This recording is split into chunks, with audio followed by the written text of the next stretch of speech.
Hi, I'm Jen Gallagher and welcome to a Memories Made scrapbooking process video. Today I'm going to show you how to create a 3-photo cluster. We're going to start with this Whimsical paper from Paige Evans, and it is one-sided because it comes from the pack. So we're going to start with the floral first, and then also from that same paper pack, again, it is single-sided. It's slightly thinner weight than the typical pattern paper you might buy, but what I love about the pads is you get multiples and you can just go and go and go with your designing. So we're going to use that kind of ombre effect paper, and then I've cut 2 paper strips that are about 1.5 inches wide by 12 inches tall, and we're going to just add these to the edges of that ombre pattern paper. So I'm going to do that first before I place them on the layout.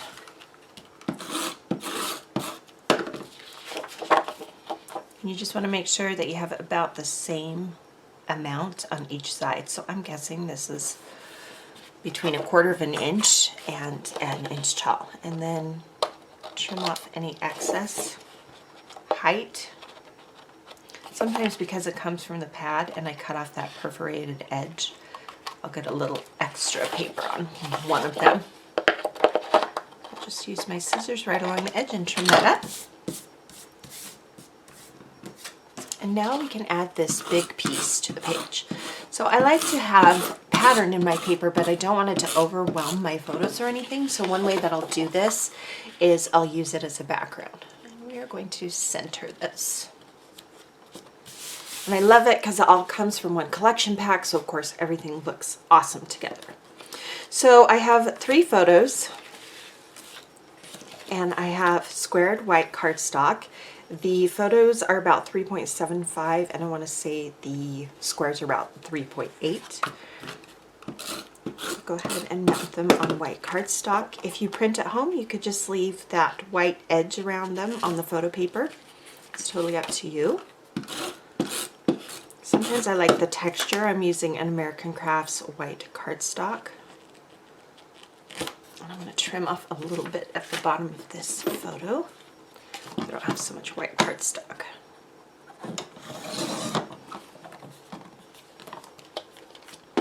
And then we'll do our last photo.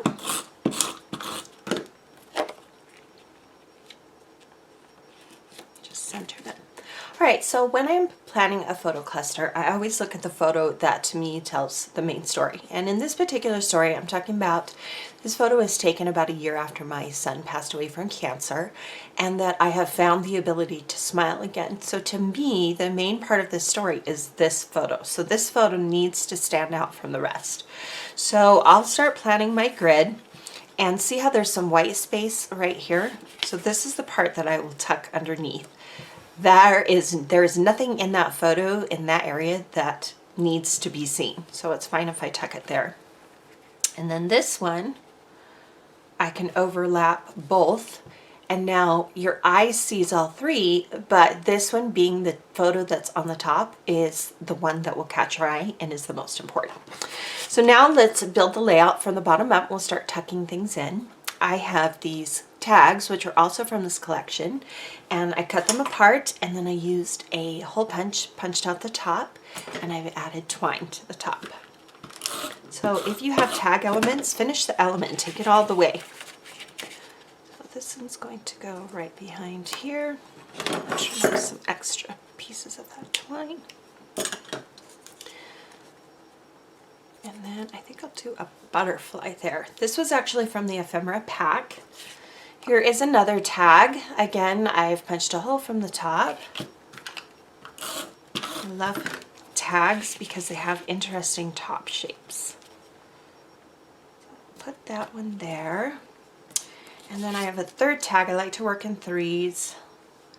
And I think I'll put this one right here. So this is going to be the basics of my layout. So let's go ahead and attach that bottom photo. Remember to slide it behind and cover the uninteresting parts. And then I'll use the edge of my paper to make sure the edge goes well. Then let's do the next layer.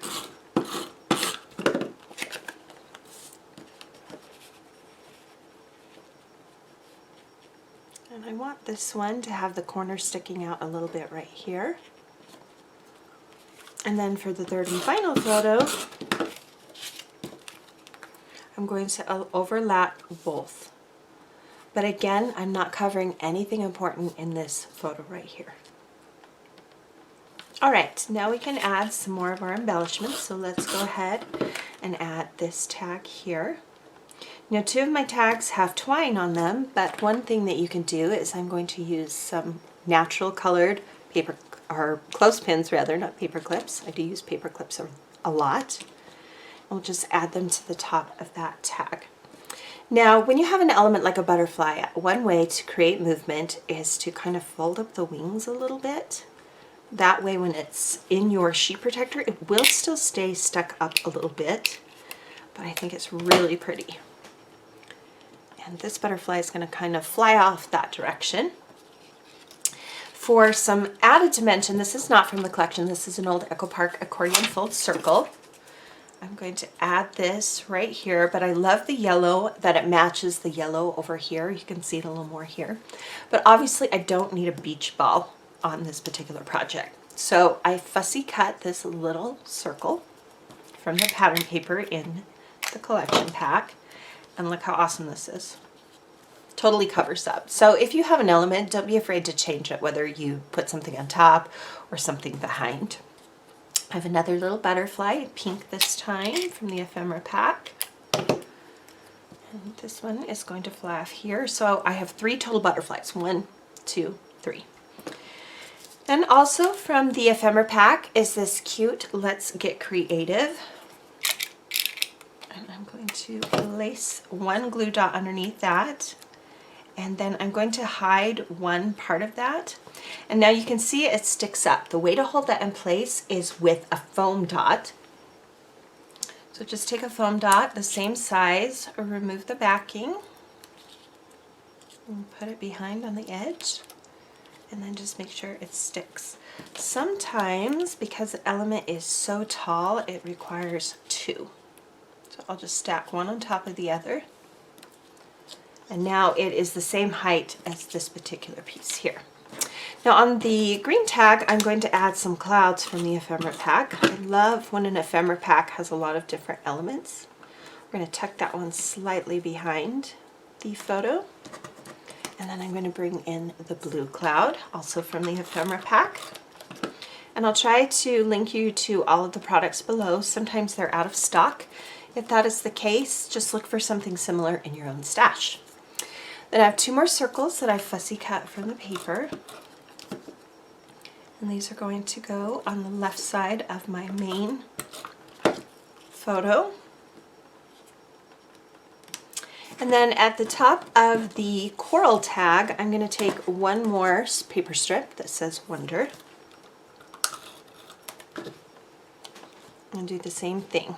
So stick part of it behind the butterfly so that only one side has that kind of torn look to it.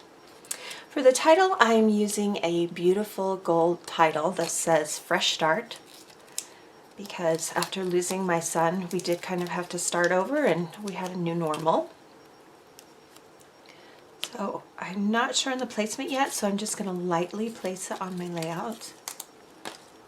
But I do want it to cover both items, both my photo as well as my tag. Alright, once I get the placement how I want, then I'll go back and press it down, because what happens is if you peel the sticker up, it's either going to pull off part of your photo or pull off part of the pattern paper below, so just be really careful. And then I talk about my feelings about smiling again in my journaling strips, and they're just printed on craft cardstock. I usually print on craft or white because I feel like it's a good neutral and goes with any color in my pattern paper and my photo colors. I'm just using a dot runner to add these to the bottom of my layout.